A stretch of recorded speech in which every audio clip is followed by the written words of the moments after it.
Hello students! Okay, so today we're going to be talking about effective persuasive writing. So, as you all know, I did mention that I do want you guys to write a short 1.5 to 2 page formal persuasive essay.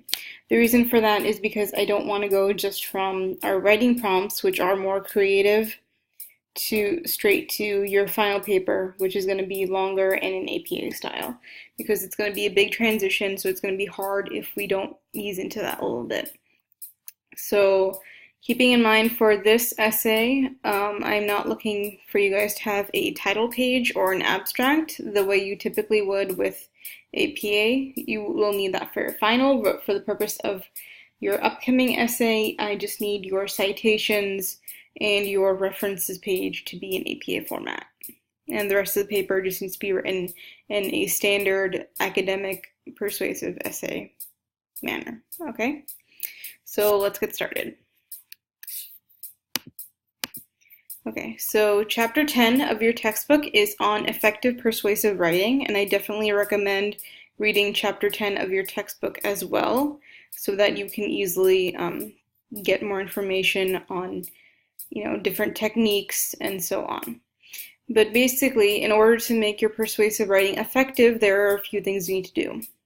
The first thing, of course, is you need to introduce the issue you're debating or the topic. Remember, that comes in your thesis statement. So everything I'm about to go over is very similar to the standard essay and how to write an essay that we talked about before in class. Then you're going to explain your situation. Then you're going to insert your thesis statement, which is your stance within the debate. So with your thesis statement, you're going to be making a strong claim about that topic, whatever it may be. And of course, you will have to research your subject in detail, and your sources should be strong and credible. That means they have to have a good reputation, preferably it's someone who is an authority on the subject. And of course, you will add detail from these sources in the form of quotations and paraphrasing into your paper to support your claim. You definitely don't want to just have a claim without any credible resources or sources to back you up, because of course then it just takes away from your credibility as a writer. You have to really convince the reader of your stance and your opinion. And the best way to do that is with credible sources to back you up. And of course, you will be citing those sources in the form of in-text citations and also full-length citations within your references page. Now remember, in-text citations are within the text, within the body of your essay. So whether you're quoting someone directly or you are paraphrasing them, you do have to always make sure your sources are cited, and you have to include an in-text citation. Okay, and then you have to come to a conclusion. So for citing your sources, remember in-text citations look like this. So you have your quotes, whatever that is, and then close the quotation marks. And then you haven't added a period at this point. Your period is going to come afterward. So then you enter the last name of the author, last name, and then no comma, and then the year. So let's say 1994, and then your period comes in there. Okay? Now that's if you are using an in-text citation for a book. Keep in mind that it is a little bit different if we are quoting a journal or an organization or something else like that. And for more information on that, definitely check out the APA Style and Formatting Guide from Purdue University with the Purdue OWL. You should already have links to that as well with it from the very first lecture that we had in class. Okay? Okay, and then after that, of course, you have to come to a conclusion within your paper. Your thesis is your stance, and the claim you're making, but you have to come to a conclusion based on that claim. Okay, like say for example, I am writing a persuasive essay on um, on why the book, The Scarlet Letter, should not have been banned. Okay, so I'm going to have to take that stance, research it thoroughly, and then come to a conclusion based on that claim. So if my conclusion could be something like, uh, something that says something to the effect of, banning the Scarlet Letter ultimately robs students of lessons that they would otherwise find very valuable, or something like that. Okay, and let's look at some things to consider. So this is what you want to consider when you are writing your essay, okay? So you can choose to introduce your topic by asking the reader a question before going to the subject and your thesis. So basically that's just getting your reader thinking.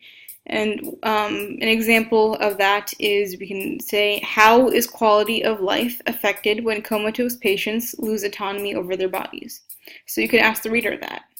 And then once you do that, you are going to your subject and to your thesis. So based on that question, we can already easily identify the topic, which is the dilemma of euthanasia. Now, if you are not familiar with euthanasia is also known as mercy killing or as physician-assisted suicide. Basically, what that means is it's often an issue that comes up when someone has a terminal illness or something else like that, and they are in an extreme amount of pain. Usually their quality of life is severely affected. They don't want to go on, basically, but they don't have the strength or the ability to commit suicide. So because of that, they will ask someone else to essentially do it for them. They can ask a physician or a nurse or a friend or a relative essentially to kill them, so that they don't have to suffer any longer. Now, of course, there are legal consequences and there are moral issues concerning euthanasia, which is why, of course, it is illegal. But there's a constant debate about it as to whether it should be legal or not, because you are taking consent into question. You know, you have the consent of the person. They are asking you to take their life, basically. So the topic, based on that question, how is quality of life affected when comatose patients lose autonomy over their bodies? You have the topic, which is the dilemma of euthanasia. So then your stance or your thesis, for that you have to ask yourself, do you support euthanasia or are you against it? And then you can go into your avenues of approach, which again, remember, are your reasons or your points to back up your claim. And that's where you explore why or why not. And of course, after that, your body paragraphs are a detailed explanation of each point, where you are going further into your stance, like your thesis is basically you are supporting euthanasia, and then your avenues of approach talk about different specific points, why, and then you are going to expand on them within the body paragraphs with quotes, with paraphrasing of sources, and with your own ideas. Okay, so when you are supporting your claim or your thesis statement, you have to use evidence that appeals to your audience. And there are different types of appeals.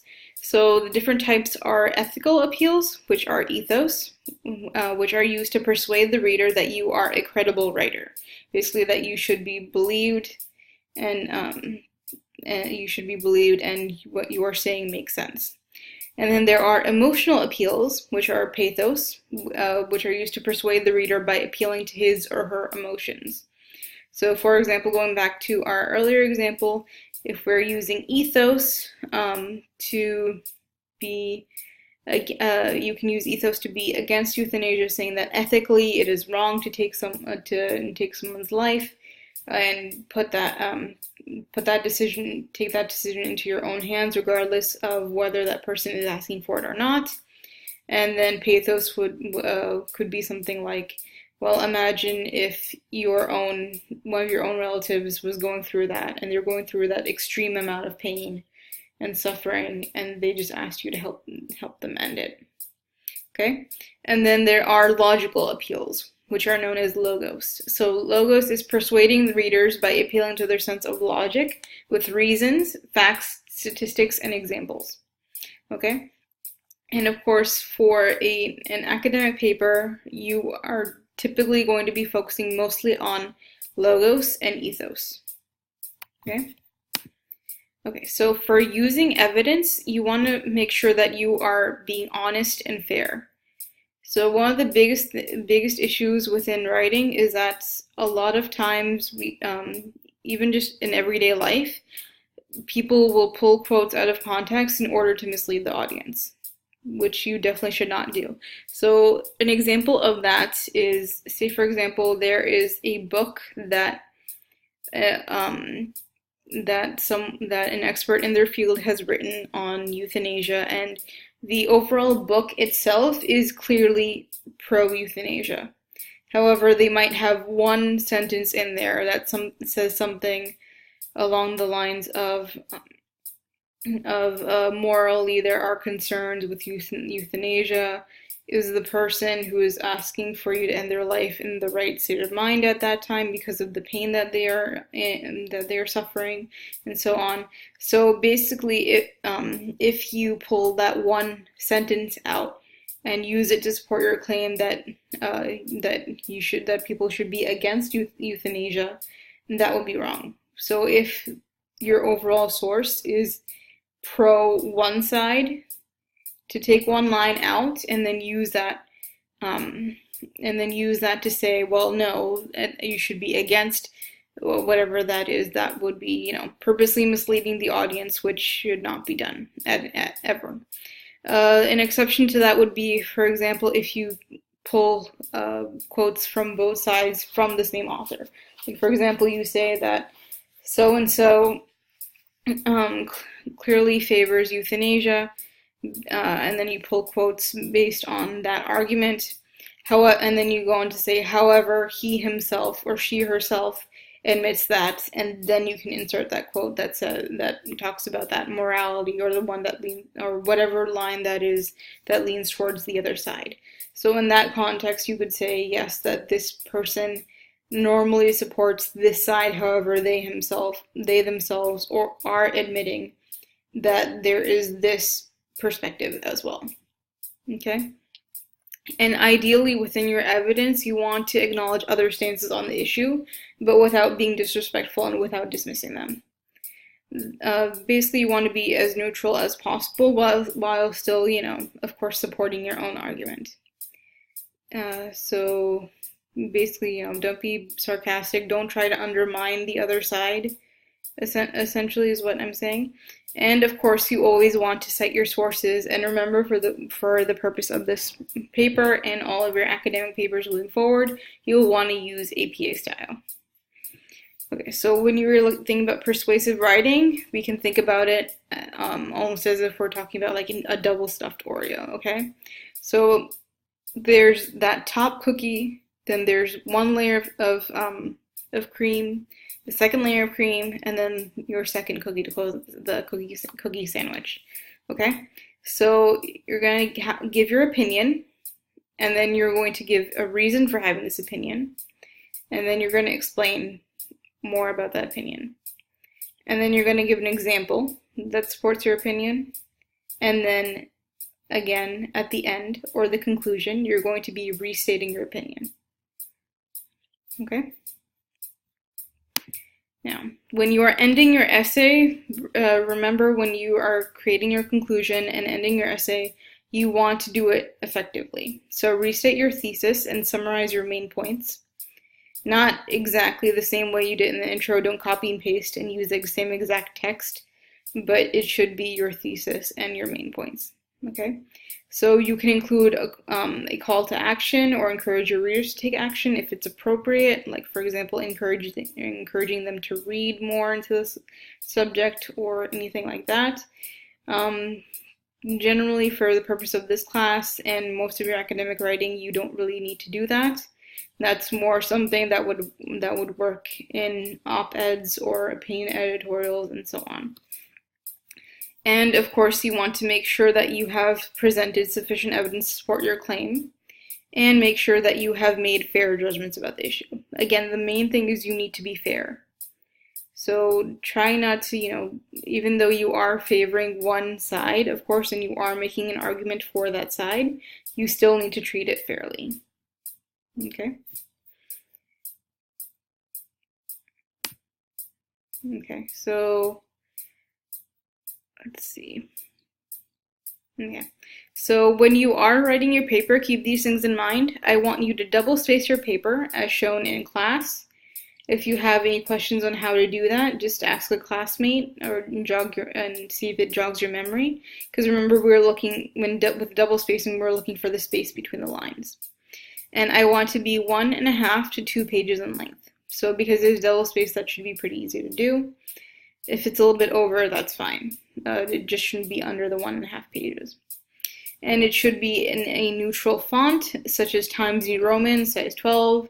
Don't give me like Arial, size 18.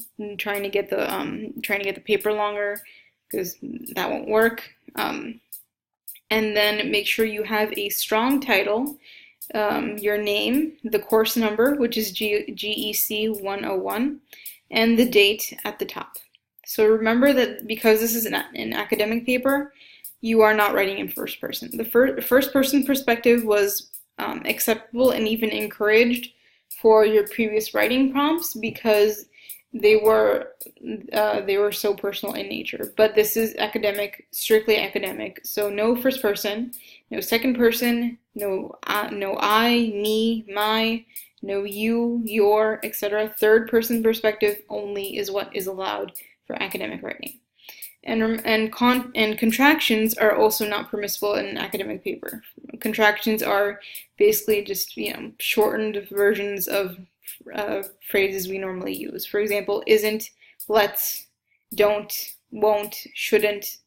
Those are all contractions. So you have to write them out fully, such as is not, let us, do not, cannot, should not, etc. Okay, and your online sources, if you are using online sources, of course, must be from Learn or .gov, .net, or .org websites, except, of course, Wikipedia or anything similar where it is very easy to alter information. Okay, online journals and ebooks are also acceptable. If you find a blog and you want to quote a blog, then you may do so, but only if it is the blog of someone who is an expert within their field. Okay? It can't just be, any random person who has an opinion and has a blog on it. It should be someone who is an expert in their field. Okay, now for your paper, I want you to choose a topic from this list. There are about 20 topics in here, so that's a good place to get started. If you want to if you start with one topic and you end up leaning towards another, that's fine. If you want to sort of blend two topics together, that is also fine. And just make sure that you can research it properly and you have enough sources to back you up credibly. Now, some of the topics within this list are a bit controversial in nature. So if you do choose one of those topics that is more controversial, make sure your sources are very thorough and that you can create a convincing argument. If you have doubts and you think that your argument will not be strong enough, don't choose that topic. Just choose another one. Okay? Now, next, I want you to do your research, so you can go ahead now and take half an hour to begin your research in class. Okay? And then I want you to create an outline. You don't have to do it within that half an hour because the outline is not due just yet. We'll go over that in a moment. So the outline itself is worth 25 points, so please take it seriously, and your outline is going to be graded based on the quality of your sources and how clearly you can express your ideas. Okay? Now, you don't have to write out fully, your points and your explanation for those points. You should, however, of course, have some basic idea of how you're going to approach it and include your topic sentences. So we'll go over an example in just a little bit. Okay. So here's a good example of an essay outline. It doesn't have to be quite in this format, but something similar to this would be good. Basically, what I'm looking for is you to have some notes on your introduction, what your thesis is going to be, what your avenues of approach are going to be, your topic sentences, and then some supporting details from your sources. So if you're pulling quotes, you can keep the quote, write out the quote, keep it in your outline, and then your concluding sentence. If you can think of one at that time, then definitely put the concluding sentence in there. And then all the way down to, and keep doing that for all the other body paragraphs, and then your conclusion, where of course you will restate the thesis and then just a little summary of your overall argument. Okay? Okay, now another thing I want you guys to keep in mind when you are researching is to beware confirmation bias. So one of the reasons why it is so important to be fair when you are treating both sides of an argument is because you don't want to seem biased. And when you are researching, I want you to be careful and be wary of confirmation bias. Confirmation bias is when you are doing research on something and you are only looking for those sources that back up your argument. Like, say for example, you and I are having a discussion on, let's say, the health benefits of eating kale. So you're arguing that it's healthy, I am arguing that it's not. So, and when I'm arguing that it's not, and you're like, okay, well, prove it to me. Show me where it says that it's not healthy. So I am pulling up a bunch of different sources, but the sources I'm pulling up all say quite clearly that it's not. And when I am researching, I'm finding dozens of articles saying that it is healthy to eat kale, kale is a superfood, and so on, but I'm completely ignoring those. I'm not even looking at them, I'm not trying to see what they say, nothing like that. So that is a confirmation bias. I am looking for information that is confirming my opinion that I already have. Okay? It's fine to already have an opinion on something, but for the purpose of an essay, it is important to also give some attention to the other side and treat it fairly. Okay? Alright, so here I have included some helpful links to you. So go ahead and start watching these. This is how to write a thesis statement, and this is how to write a thesis statement for beginners. Both of these are very helpful, so I definitely recommend watching them. And then here is also a video on APA citations. I also showed this to you guys earlier in class, and here it is again in case you need a reminder. Okay, and then I also gave you an APA citation generator for your references page, and then a citation generator that can help you put together your in-text citations and your references page citations. That's citethis4me.com. But with this one, if you're using it, make sure you select APA. Make sure you don't have MLA selected or anything else like that. And the reason why I gave you both the video here as well as the generators is because the generators can be a little faulty sometimes. They might not do things correctly, which is why I do want you guys to become familiar with APA as much as you can. That way you can catch any errors that the generator may cause. Okay?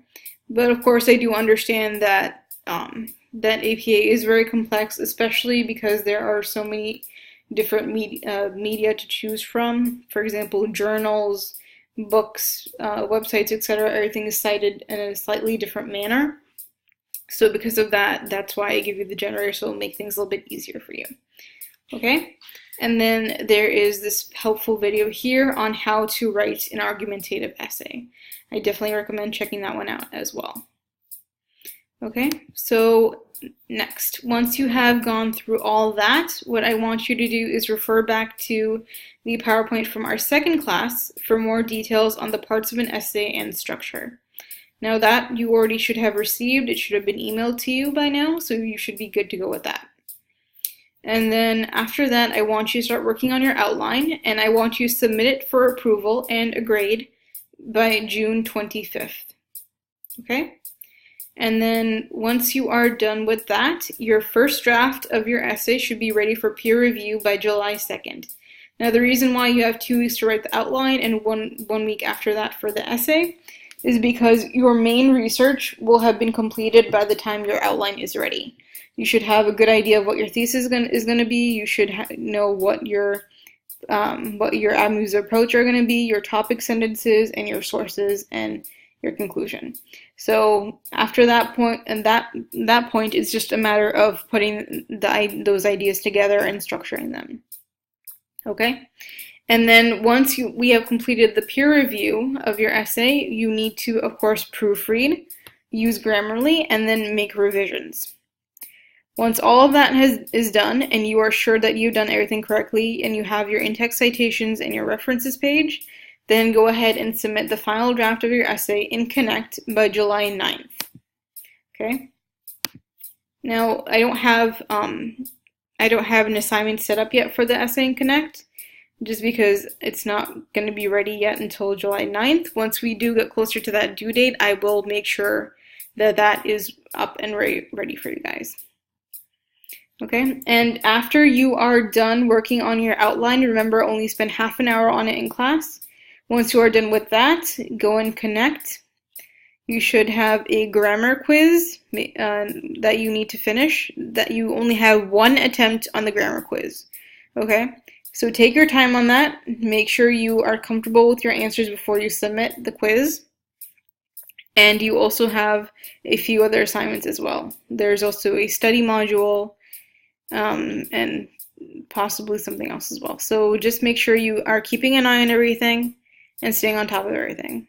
Okay, if you have any questions, go ahead and send me an email. However, do keep in mind that I am traveling internationally. There is a significant time difference, and I will not be checking my email as often as I normally would be able to. So if it is an issue that can be resolved by talking with a classmate, discussing with a classmate, or perhaps Dr. Rainford, then I would definitely do that. But if it is a question about the assignments or something else like that, then definitely go ahead and send me an email. Okay? So good luck with everything. Enjoy your research. I'm hoping you guys pick a topic that you're really passionate about, because that is the best way to really enjoy the writing process, and hopefully you'll learn something along the way. Okay? Happy writing, guys!